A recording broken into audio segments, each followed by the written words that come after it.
Hello and welcome back to Everything Boats with Captain Frank Lanier, where we discuss boats and boating, from maintenance and repairs to seamanship and safety, as well as everything in between.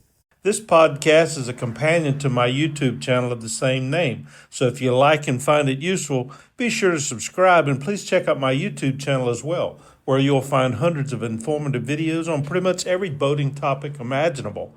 So today we're going to be talking about troubleshooting outboard engines. Today's outboard engines are extremely reliable, which makes it even more shocking when they stop running. One minute you're roaring along at the apex of maritime transportation evolution. The next minute you're drifting helplessly, no better off than some primitive ancestor astride his floating log. But all is not lost. Even though modern outboards are decidedly high-tech, many of the problems you'll experience can be diagnosed and repaired with simple tools and basic understanding of troubleshooting skills. Where your outboard fails will determine the first steps to be taken. In other words, for example, the first priority for a boat that's adrift should be to deploy an anchor in order to troubleshoot the engine and safety. The second thing is, no matter how reliable a piece of gear is, problems will always occur, and preparation beforehand is crucial in dealing with them. Familiarity with your outboard's operation, conducting routine maintenance, carrying a small toolkit, and the like are all good strategies that will serve you in the event of a breakdown. The following troubleshooting tips have been divided into two basic scenarios: a breakdown while underway or a breakdown while secured to a dock or slip. Some tips will be redundant due to the various scenarios presented, and although situations themselves may vary, three basic truisms can be applied when troubleshooting a stalled engine. 1, proceed logically and methodically.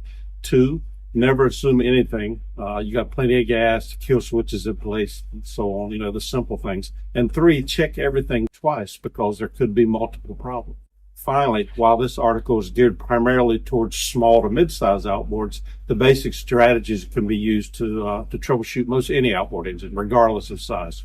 So let's say you hop into your dinghy or runabout and the outboard engine cranks right up and initially runs great, but after a few minutes it starts to miss and surge and then stops altogether. First thing you do is check your fuel level. For small outboards with an integral fuel tank, make sure that the fuel tank air vent is fully open. A partially closed vent can prevent adequate fuel flow. For outboards that use an external tank, verify that the hose connections at both the tank and engine are tight, and also check the fuel hose and primer bulb for damage or blockage. Finally, if you have a filter, check the fuel filter and water separator if it's clogged or if it's loose and allowing air into the system. Using the same scenario, let's say the engine doesn't sputter or surge but stops suddenly. In this case, you would first of all check the safety lanyard and kill switch to ensure that it hasn't been accidentally pulled out. Next up, check the fuel system as per the previous scenario. Verify that the spark plug wire is tight and connected. Check for overheating, the most common cause of which will be water intake blockage, such as weeds, plastic bags, and the like.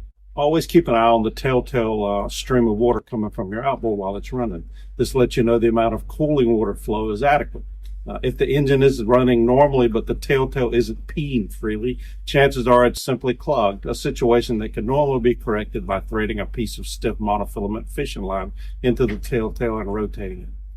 Check the oil level for 4-stroke engines and verify correct oil mixture in the case of 2-cycle engines. If the engine continues to run fine but you lose headway or experience excessive vibration, make sure the engine isn't accidentally been knocked out of gear.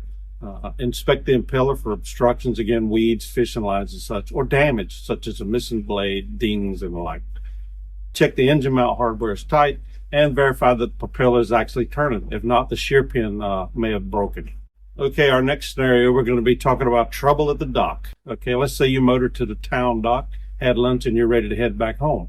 You hop into your boat, and after the first 15 or so fruitless pulls on the starter cord, you realize two things almost immediately. One, you're not getting any younger, and two, there seems to be a problem with the outboard. For those cases where the engine simply refuses to start, first off, verify that the safety lanyard's attached. Then verify that the engine is in neutral, because most motors will not start with the engine in gear. Verify that the control is in the start position, and check your fuel level.